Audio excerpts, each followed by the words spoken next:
dito sa mundo. Ito talaga yung totoo, yung realidad na dapat alam mo at ng lahat ng tao. Naparito kang hubad, aalis kang nakahubad. Dumating kang nangihina, lilisan kang mahina. Iniduwal kang walang salapi at mga bagay, maglalaho kang walang salapi at mga bagay. Ang una mong paligo, may naghugas sa iyo. Ang huli mong paligo, may maghuhugas sa iyo. Ito ang buhay, kaya bakit labis ang mali siya?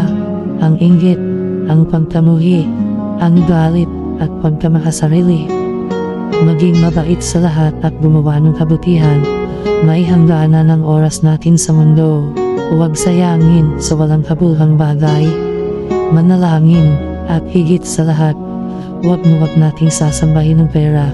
Dahil kahit anong dami ng pera mo o na ari-arian mo, kapag binawi ng Diyos ang buhay mo, iiwan mo rin yan at hindi mo madadala sa iyong pupuntahan.